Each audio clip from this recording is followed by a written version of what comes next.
Mes amis, bien le bonjour. Il y a quelque temps, j'ai eu l'occasion d'interviewer le groupe de folk metal Band Seed, et plus précisément, son nouveau chanteur et son instrumentiste folk. Ça a été l'occasion pour moi de les interroger sur leur rapport à l'histoire et sur la façon dont ils ancraient leurs chansons dans l'histoire. En outre, certaines de ces questions ont été posées par certains d'entre vous. Comme vous allez très vite le constater, l'interview a eu lieu par Skype, disons qu'on n'habite pas exactement la porte à côté. Ça donne lieu à quelques petits soucis de son, un son qui peut être inégal par moment. J'ai essayé de corriger ça et de mettre des sous-titres quand c'était nécessaire, mais enfin bon, j'en dis pas plus, je vous laisse avec l'interview et je vous reprends juste après.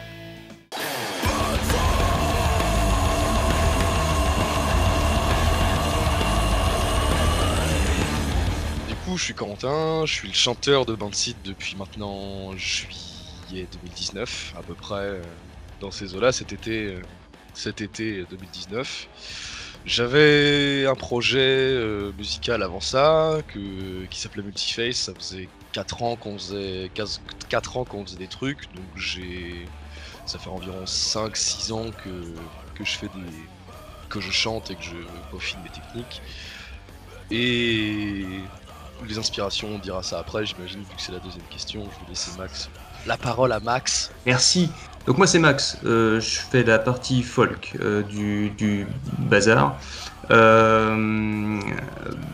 J'ai été baigné dans si on peut dire, dans la culture celte depuis mes 8 ans. Voilà, donc c'est un peu ce qui... On verra sur les questions des Gaulois, mais en gros c'est un peu pour ça que j'ai lancé le groupe aussi.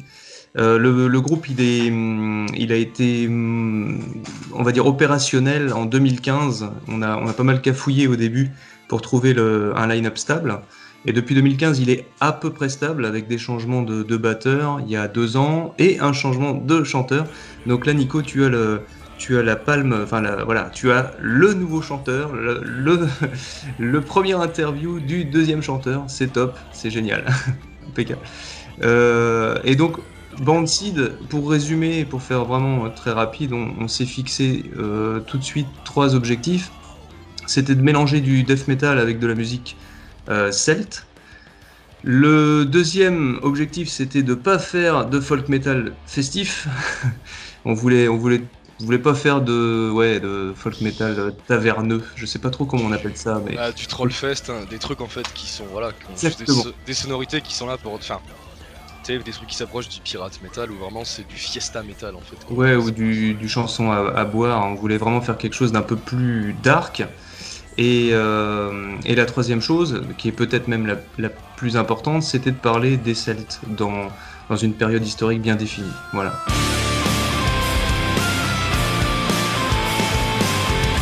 Il faut savoir que chaque membre du groupe a des inspirations différentes déjà.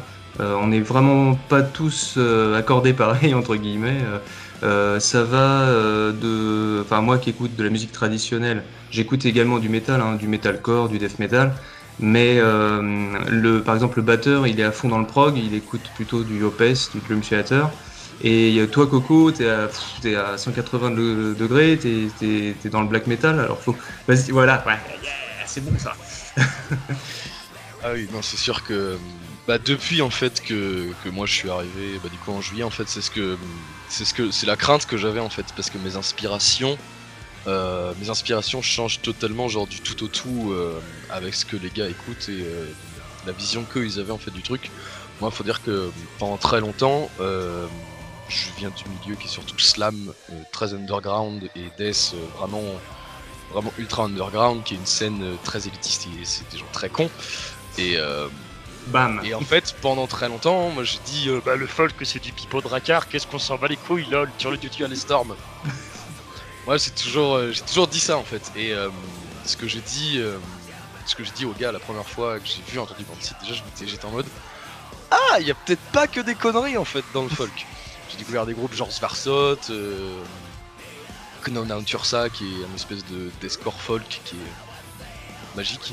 Et je me suis dit bon, en fait toutes les sonorités sont pas juste là pour faire tire le tutu, on joue du pipeau, on met un instrument folk et des sonorités métal et on boit de la bière et du rhum en veux-tu en voilà. Donc en fait c'était moi, mes inspirations, je m'inspire beaucoup du slam dans mes techniques vocales. Et c'est ce que j'avais peur en fait, c'est que je me disais je vais jamais réussir à retranscrire ce que Ronan, l'ancien chanteur, avait, parce que j'allais dire mes techniques sont pas du tout les mêmes. Le projet Multiface c'était quelque chose où en fait on avait l'avantage de pas avoir d'étiquette, donc en fait la voix je pouvais faire ce que je voulais, j'ai n'importe quelle technique qui passait. Et c'était l'avantage que j'avais.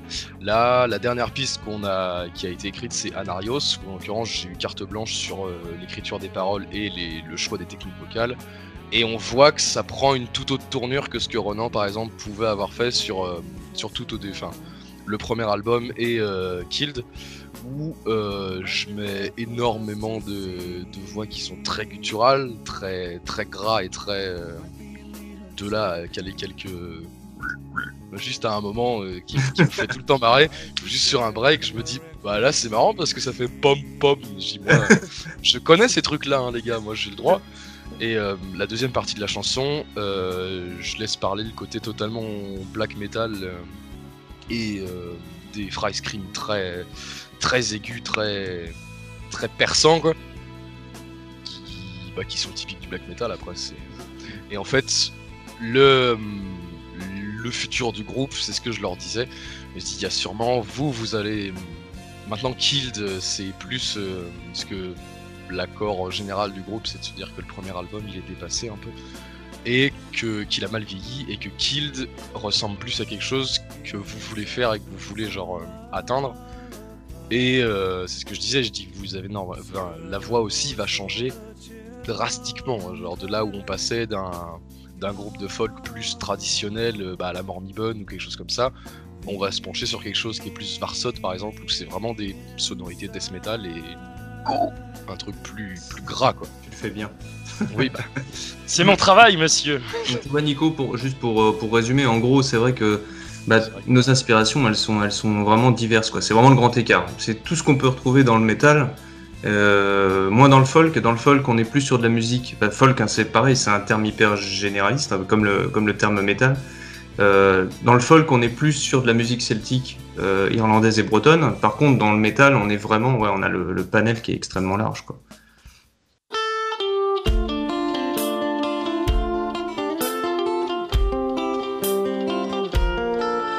Oui, il y aura un album 2. On a parlé, Corentin tout à l'heure, il a parlé d'une nouvelle chanson qui s'appelle Anarios, qui normalement ne sortira pas en single. Je dis ça parce que c'est encore plus ou moins en débat au sein du groupe. Mais on voulait, si tu veux, faire donc le premier album, un single pour bien montrer et frapper fort d'ailleurs, frapper fort du côté instrumental en ayant l'appui de Michael Amalitz de Helveti justement pour montrer une espèce de cassure entre le premier album et justement l'album 2 qui va sortir, qui sera beaucoup plus méchant et qui sera beaucoup plus méchant avec l'aide aussi de Corentin qui va réussir à avoir des voix beaucoup plus métal, enfin beaucoup plus black, si on veut. Bah c'est pas, oui c'est ça en fait, c'est pas que Ronan avait pas une optique métal du tout, il a j'ai rien à envier à Ronan comme il m'a dit, j'ai rien, enfin c'est drôle, oui, tout à fait. L'un n'a rien à envier à l'autre, on est tous. Non mais c'est juste qu'en fait Ronan, c'est pas exactement un chanteur de pop. Non, pas du tout. Voilà, c'est qu'en fait on a, oui c'est ça, il va y avoir une transition, et c'est l'avantage aussi hein, vraiment que le changement soit fait entre les deux, c'est qu'il va y avoir aussi une transition vocale comme musicale, c'est qu'eux ils veulent passer sur un style qui est plus dark et effectivement comme dit plus méchant. Moi je vais pouvoir apporter beaucoup de chant black et de fry scream, ce que Ronan ne pouvait pas apporter, ou alors seulement en live de ce que j'avais vu. Et qui manque par exemple, qui pourrait leur manquer ou manquer selon les gars sur le premier album. Et là voilà, l'avantage. Ça tombe plutôt pas mal, tu vois, changement de chanteur, changement de sonorité et nouvel album, j'ai envie de dire que ça s'enchaîne. Tout va cliquer d'un coup. Voilà, c'est ça. La caméra. Ouais. Non, pas. Enfin, on aimerait l'année prochaine, mais il va falloir gazer, ouais. Parce qu'on on va falloir charbonner. On est très méticuleux, que ça soit pour les thèmes abordés et la mélodie, donc ça prend juste un temps fou. Et comme tu disais, comme on a un job à côté, faut diviser le temps par deux. Même si on se donne à 90% du temps, le temps où on bosse pas, c'est c'est assez long.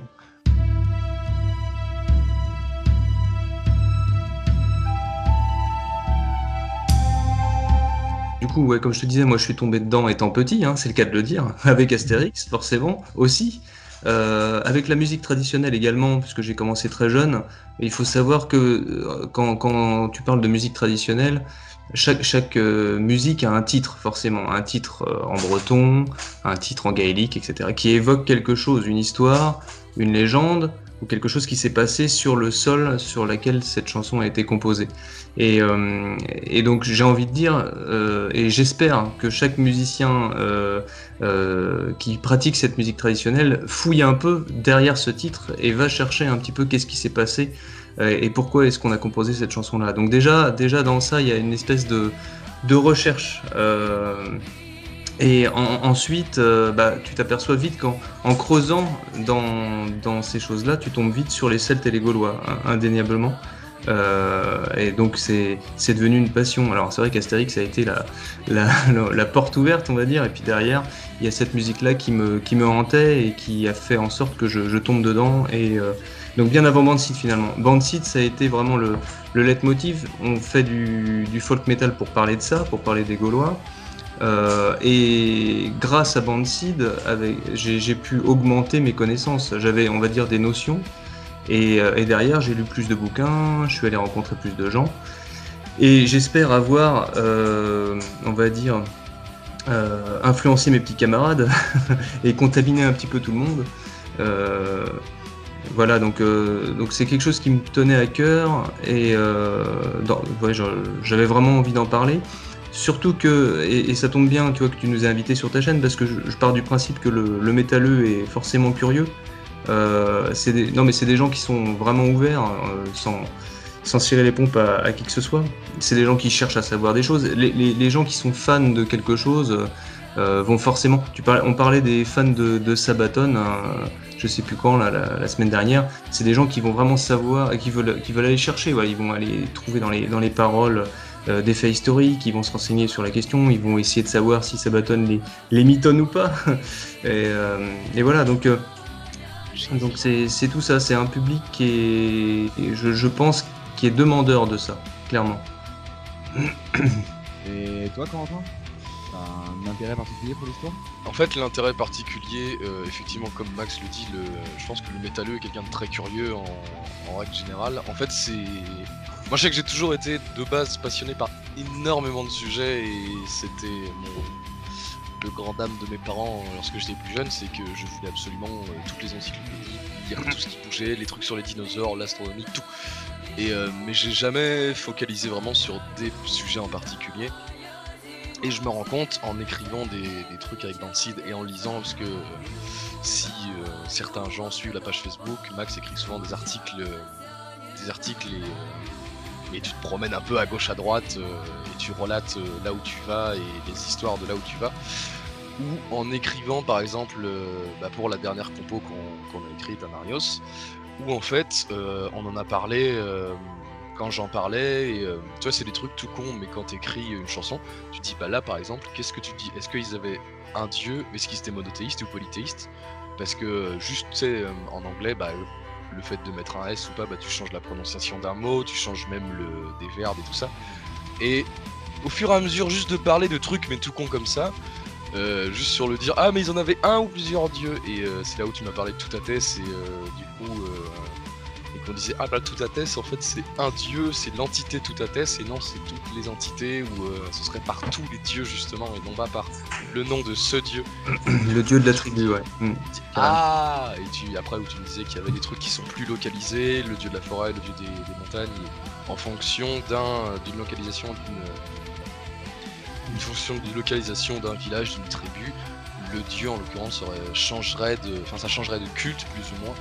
Et donc je me dis que plus ça va en fait, effectivement, plus tu t'intéresses parce que forcément voilà, c'est ça, tu te prends au jeu et je me dis puis même c'est forcément bien en tant que parolier, ça va forcément être utile de savoir un minimum et de connaître ses billes, quoi, parce que je veux dire, si j'arrive en mode c'est quoi un Gaulois? ça la met mal. Allez, vous êtes là, Astérix Obélix? Ouais, voilà, bon. Ouais. Ce qui est génial aussi, c'est que plus tu cherches, plus tu casses des clichés en fait. Ça, c'est vraiment génial. d'apprendre des choses aux gens aussi, c'est super. Déjà, on les apprend nous-mêmes et derrière de les restituer. Genre, moi, j'ai appris que les Gaulois mangeaient jamais de sanglier. Je suis tombé, je suis tombé par terre. Ah bon, mais attends, c'est pas possible. Attends.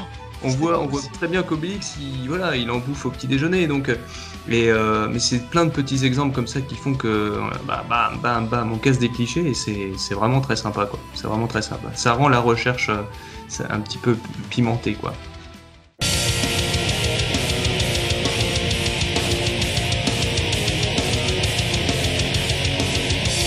Alors ouais, déjà parce que j'ai un peu répondu pour ce qui était de l'histoire de la guerre des Gaules, pour rezoomer encore sur les Celtes, les Andes, la tribu des Andes, c'est que on a tous atterri ici, même si on n'est pas forcément originaire d'Angers. On s'est rencontrés ici, le groupe a été formé ici, et c'est une histoire qui est assez méconnue. Moi, ce qui me dérangeait un peu, c'est de passer, et Coco, t'as dû passer aussi souvent sur ce pont-là, entre les ponts de C et Angers, t'as une statue du Mnakos, tout le monde passe devant, personne ne sait qui c'est, et tout le monde s'en fout, quoi. Alors que le roi René, sur Angers, ils ont mis le paquet sur tout ce qui était un petit peu médiéval, Renaissance, les tapisseries de l'Apocalypse, etc., etc. Ce qui est très très bien, non mais ce qui est vraiment très bien, sauf que derrière on occulte un petit peu le reste, quoi. Les différents oppidats qu'il y a dans la région, les différents, j'ai envie de dire même, allons plus loin, les différents dolmens qui sont même pas signalés ou très peu signalés. Donc je pense qu'il fallait vraiment, en tout cas pour moi, quand je m'installe dans une région, il fallait que je gratte aussi, quoi. Donc on a gratté, on a trouvé des choses et on veut les raconter.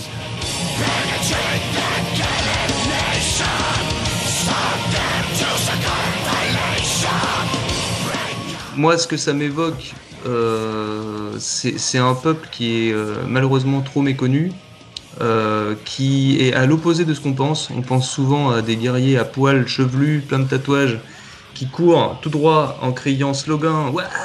Cervoise, hydromel.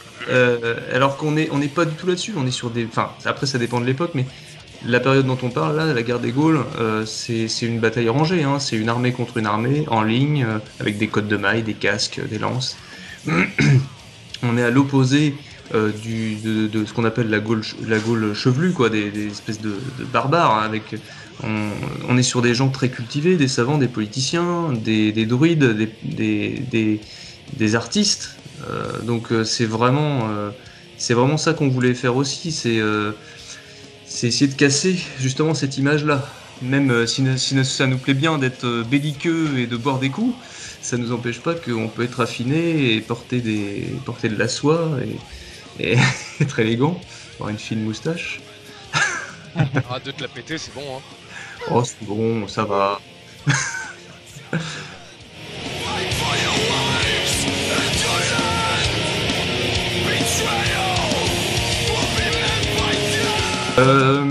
Écoute, dans le premier album, on a focalisé sur c'est la partie ouest de la Gaule celtique, donc c'est vraiment très localisé sur une période qui est encore plus localisée, qui est la fin de la période de la guerre des Gaules, donc c'est vraiment très très précis. Maintenant, on veut surtout pas s'interdire de parler des Celtes d'une façon plus générale, et là, oui, forcément, on va aller en Gaule belgique. Forcément, on va aller en Aquitaine, en Gaule cisalpine, transalpine, je sais pas. Évidemment qu'on va certainement aller en Irlande ou du moins ramener des mythes et légendes irlandais à des mythes et légendes celtes, enfin gaulois, on va dire territorial, je sais pas si métropolitain, je sais pas si on peut dire ça.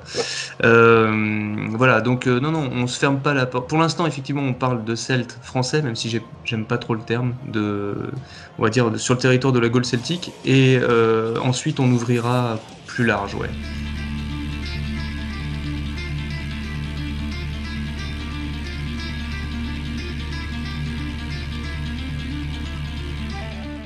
Alors, ce choix, il a été fait en deuxième choix. Au début, on s'appelait Antomnos. Au tout début, donc avant même de faire de la scène, c'était le projet. Antomnos, ça vient de And et Dubnos, c'est le monde des morts. Ouais, allez, on va dire ça. L'autre monde, pour être plus précis. L'autre monde. On a changé de nom pour la bande Seed. La bande Cid, c'est très lié à tout ça. C'est la femme du Cid. Le Cid, c'est l'autre monde également. On aime beaucoup ce passage-là, enfin cette notion de passer d'un monde à l'autre. C'était très important chez les Celtes. Vous savez, tous les points d'eau, les grottes, certaines forêts également, c'est des points de passage. C'est des points de passage véridiques chez les Celtes et c'est quelque chose comment dire, c'est quelque chose qui les passionnait, savoir ce qui se passait après. Donc cette bande Cid, cette femme vient prendre les défunts et les emmener dans l'autre monde.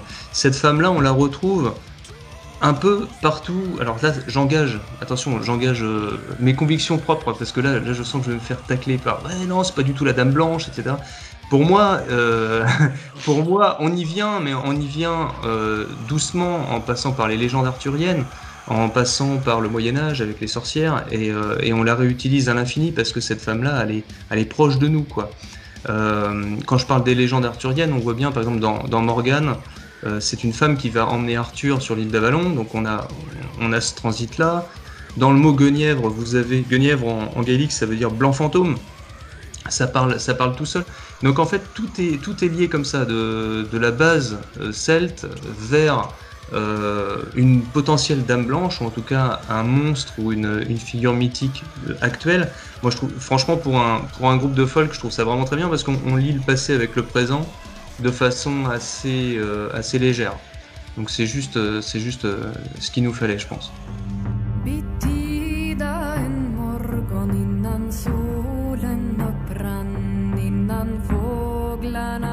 Alors, oui, déjà, le bouquin, alors si vous voulez vous intéresser aux Gaulois comme moi, le bouquin qui fait foi, c'est celui-là, voilà, avec Gaius Julius Caesarus, il est là.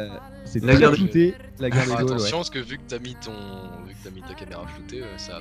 Ah mince. Ouais, d'accord, bah, la guerre des Gaules, voilà, hein, le tome avec les commentaires des historiens, c'est vachement bien. Pourquoi est-ce que c'est vachement bien? Parce que vous avez César qui dit quelque chose, et derrière vous avez un petit astérix quasiment à chaque ligne qui vous dit oui, non, en fait, c'est pas tout à fait comme ça que ça s'est passé. Oh, il est beau. Oui, non, en fait, ça s'est pas du tout passé comme ça. Genre, par exemple, le nombre des soldats engagés, le nombre enfin, tout est un peu tronqué, parce qu'il faut savoir que c'était une arme de propagande. Pour que donc César allait avec ce bouquin-là, entre guillemets, auprès du Sénat, en disant, vous voyez, je leur ai bien mis une trempe, est-ce que je peux continuer? Ouais, vas-y, c'est bon. Et donc, donc c'est le seul bouquin qui a été écrit de façon directe avec les Gaulois, donc c'est en temps réel. Donc c'est vachement important, et c'est vachement instructif. Derrière, alors vous avez, moi j'en ai pris quelques-uns, là. Nos ancêtres les Gaulois, de Jean-Louis Bruno, les druides, les religions gauloises, la femme celte aussi qui est très bien, le pays des Celtes, la cuisine gauloise continue. Si vous voulez bien manger, la cuisine gauloise continue, c'est vachement bon, des plats à base de lentilles, ça fait toujours plaisir, et on y reviendra aussi sûrement, mais ça c'est passionnant. Alors ça va flouter, ça floute ou ça défloute? Ouais. Le dictionnaire Là, c'est bien. français-gaulois. Le dictionnaire français-gaulois de Jean-Paul Savignac, ça c'est la Bible si vous voulez vous intéresser à la langue gauloise. Donc les bouquins, ça c'est la première étape. Maintenant, vous allez, et c'était mon cas, on va vite se retrouver à lire toujours un peu les mêmes choses, les mêmes infos, parce que c'est redondant, et c'est des lectures faites par des historiens, c'est des bouquins écrits par les archéologues, donc les mecs ils sont relativement à peu près d'accord sur ce qu'ils pondent. Il va falloir après derrière vous déplacer, c'est ce que j'ai fait, déplacer sur les champs de bataille, sur les oppida, et rencontrer soit des archéologues, soit et c'est un peu lié, des associations de reconstitution proto-historique. Et là, on parle de la Lance Arverne, de Teuta Averni, de Teuta Osismi, etc. Et c'est sous vos yeux que vous allez voir le bouquin. Et moi, ça m'a vraiment fait un choc. Le premier choc, ça a été de voir la carte de France avec les différents noms de tribus qui correspondaient précisément aux noms de villes actuelles. Ça a été vraiment un des premiers déclics. Et le deuxième déclic, c'est ça, c'est rencontrer des gens passionnés qui vivent au jour le jour en gaulois, et enfin les week-ends. Et là, vous avez devant vous le bouquin que vous venez de lire sous vos yeux, quoi. C'est juste génial. Et le fait de dialoguer avec ces gens-là, en un week-end, vous avez à peu près acquis des connaissances de façon exponentielle. Donc c'est vraiment important. D'accord. Donc la lecture, le déplacement sur les historiques et les interactions avec Avec les sachants, on va dire ça comme ça.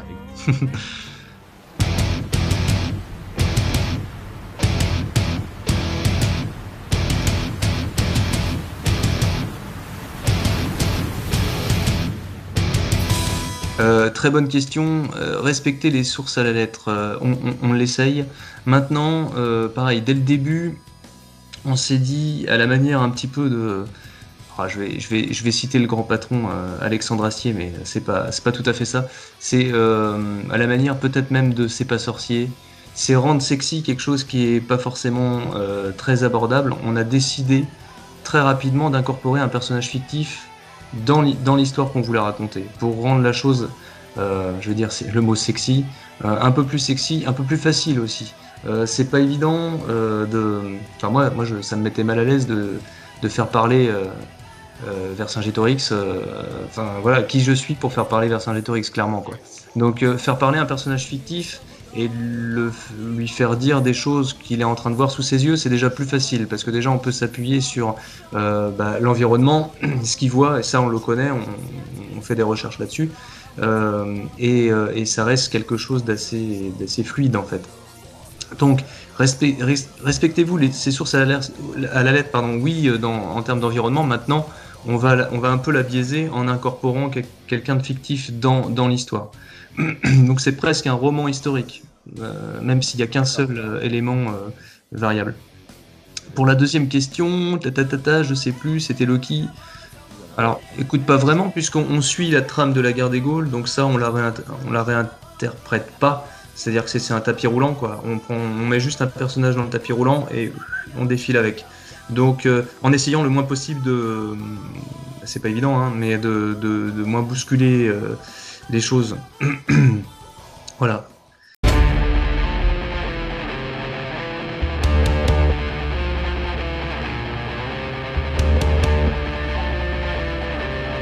Alors la bataille de Lutèce, elle est située à peu près en -52, elle est contemporaine à peu près à la bataille de Gergovie.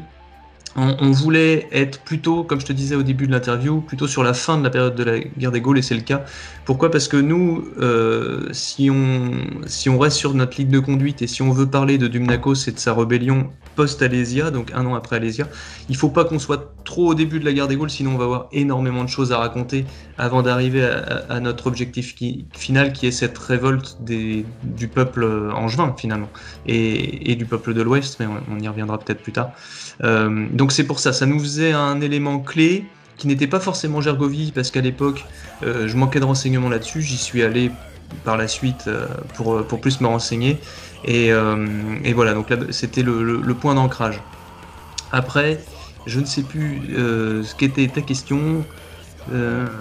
Pourquoi on n'a pas raconté d'autres éléments, parce qu'on n'a pas eu l'occasion. Le CD est relativement court et on va y arriver pour le CD2. Le CD2, ça va être de la grosse baston. On va certainement reparler de Gergovie, ou au moins de l'évoquer. Alésia, on est obligé d'en parler, c'est juste pas possible de pas parler de ça. Mais derrière, ce qu'on aimerait faire comprendre aux gens, c'est que à Alésia, ça s'est pas arrêté d'un coup. À Alésia, les révoltes n'ont pas cessé en disant bon, maintenant terminé, c'est César. Derrière, il y a eu plein de petites escarmouches et qui valent la peine de ressurgir du passé, quoi. Donc c'est ça dont on a envie de parler.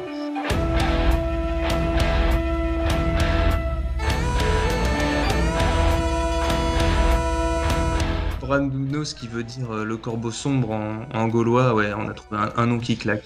Mais tu vois le mot Bran qui est réutilisé par exemple dans Game of Thrones, on a des mots comme ça qui sont réutilisés et qui viennent, ou Vran en breton qui veut dire le corbeau, c'est très proche.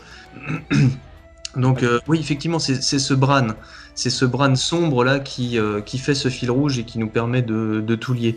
Mais encore une fois, il faut voir ça comme un personnage qu'on a mis dans un train et qui déroule et qui raconte un peu ce qu'il voit.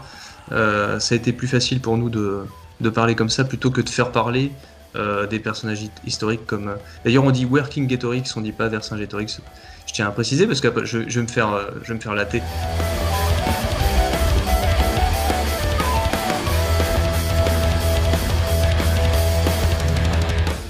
L'allemand, en fait, alors, le Brandlumnos, ça a été notre première chanson composée. D'ailleurs, si tu la réécoutes, tu verras, elle est beaucoup plus, j'ai envie de dire, hard rock folk, un peu plus dans la rythmique que death metal. C'était les tout débuts de Bandseed, et on a évolué depuis. Une des premières chansons, on voulait parler des origines de la guerre des Gaules, mais de façon subtile, parce que comme je te disais, on veut parler d'un sujet qui est très régional, mais on voulait quand même évoquer la cause de tout ça. La cause de tout ça, c'est les Helvètes, la migration des Helvètes, qui permettent, si tu veux, à Jules César de se dire bon allez, c'est bon, je vais aller leur mettre une caisse et puis en plus derrière je vais pouvoir aller coloniser la Gaule celtique. Mais pourquoi est-ce que les Helvètes ont migré et en masse, c'est-à-dire que la totalité du peuple helvète a migré, a fait aller parcourir près de 1000 km? C'est parce que les Germains ont eu une explosion démographique qui a un peu poussé les Suisses à se dire bon là les gars c'est plus tenable, faut vraiment qu'on se barre. Pour te la faire courte. Mais donc on voulait évoquer ça. Deuxième idée, dans le livre 6 de la guerre des Gaules, on a César qui parle alors pas des mercenaires germains, mais de son armée de fantassins, et pour le coup ce sont des Germains. D'ailleurs les commentaires disent que c'est assez perturbant de voir une cavalerie en attaque avec des fantassins germains qui sont pas faits pour ça, etc. Enfin, il y a une remarque là-dessus qui permet de nous rendre compte que l'armée de César n'est pas constituée exclusivement de Romains, mais qu'on a bien des auxiliaires, on va les appeler comme ça, germains au sein de son armée. Donc c'est quelque chose d'assez disparate, et on voulait le noter au sein de cette première chanson.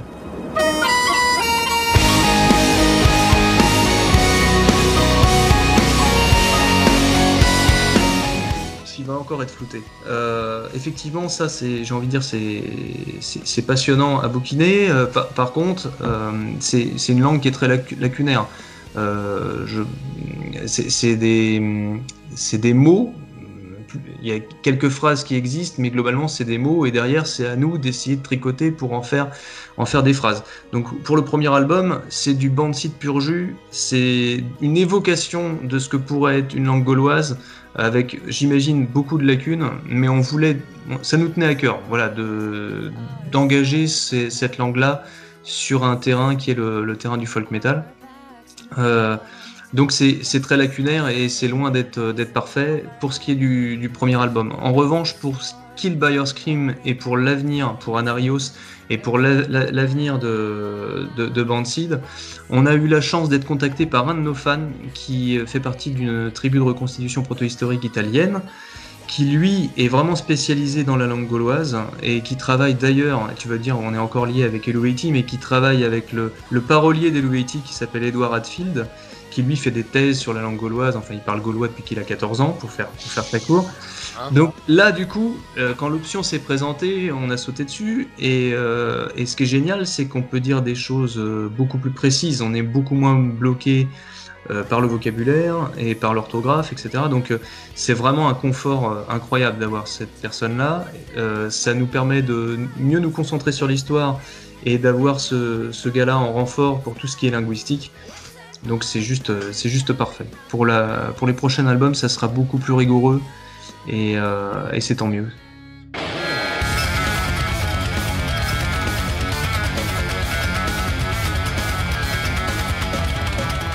Michelina, je l'avais contacté bien avant Helluvaity en fait. C'est ça qui a fait qu'on est toujours en contact, quasiment tous les jours en contact. Je la connaissais avant quand elle avait sa chaîne YouTube Helvetion, que tu connais peut-être. Elle faisait de la vie à la roue. Oui monsieur. Ah non, alors là par contre tu m'apprends comment ça. Ah ouais, tu iras sur YouTube. H-E-L-V-E-T-I-O-N. Et en fait elle faisait des reprises d'Helluvaity à la vie à la roue. Mais pas que, elle a fait Monuments, elle a fait Iron Maiden, je crois, à la vie à la roue. Du Iron Maiden, je crois, et du Lamb of God. Du Lamb of God à la vie à la roue, c'est juste une performance de malade. Et donc je l'avais contacté à ce moment-là.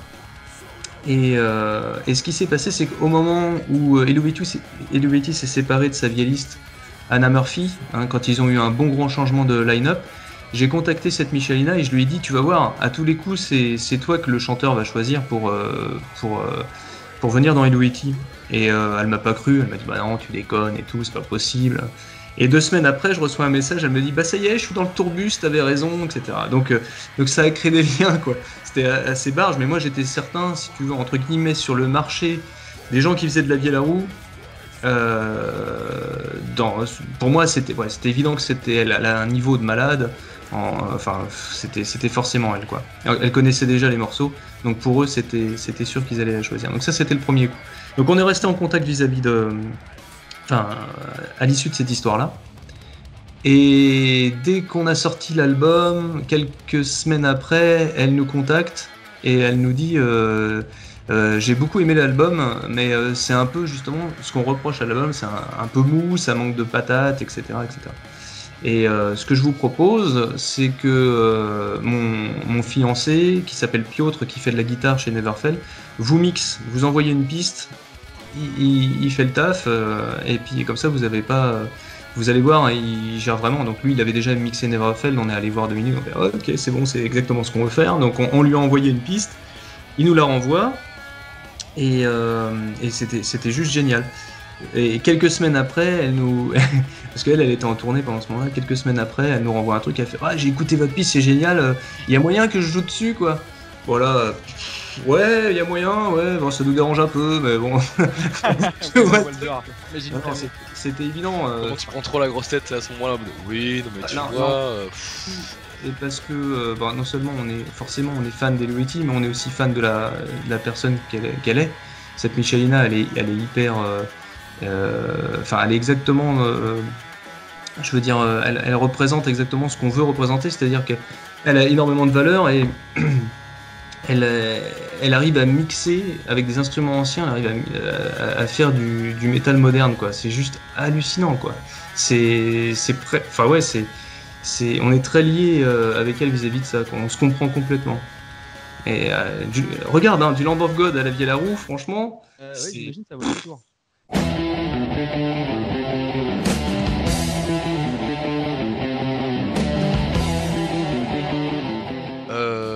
L'histoire dans le métal, c'est ça en fait, ça rejoint aussi un peu, je pense, ce que j'ai dit juste avant.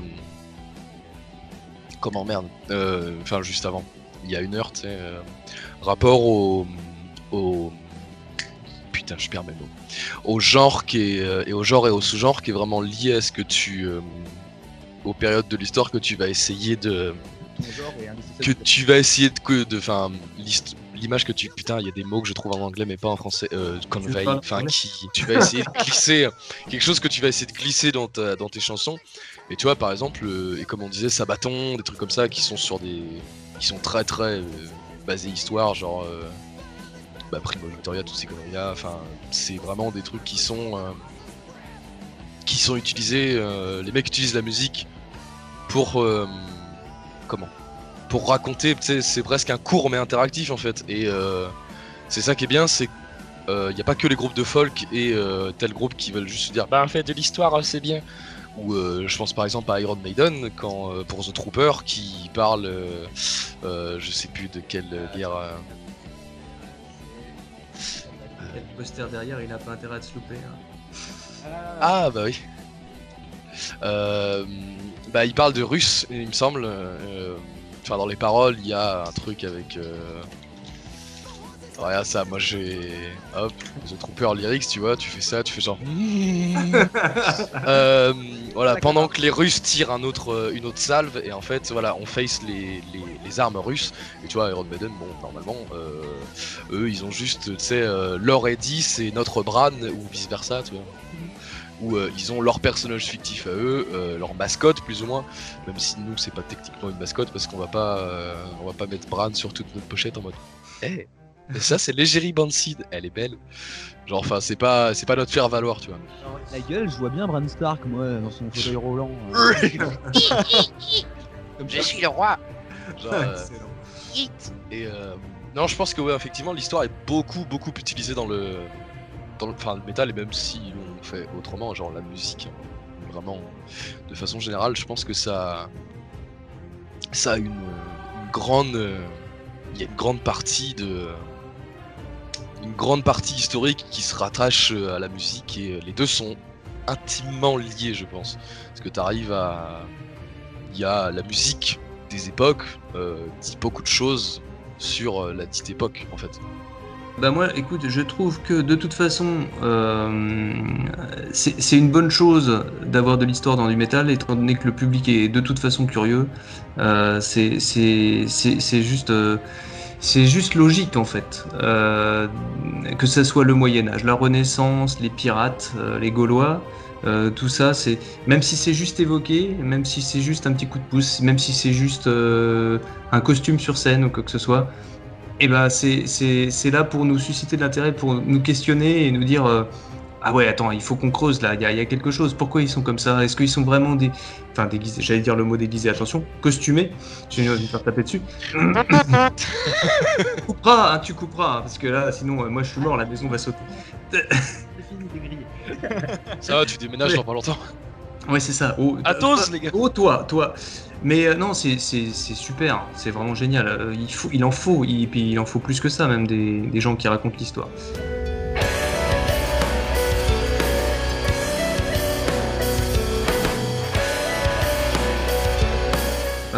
Moi, je pense que tout est traitable à la sauce métal, vraiment. D'ailleurs, je kifferais voir. Je parlais de Renaissance là, t'imagines. Enfin, d'ailleurs, ils l'ont fait un peu les Two Cellos, là, les deux mecs. Oui. Ah oui. De faire du headbanging avec même Apocalyptica l'a fait. Mais ouais, tout est envisageable. Du cowboy metal, pourquoi pas. Le pirate metal, ça marche vachement bien. Non, c'est vrai. Je pense pas qu'il y ait de frein. En fait, c'est comme disait Coco au début de l'interview. Tout est possible, quoi. Du saxophone, de la techno.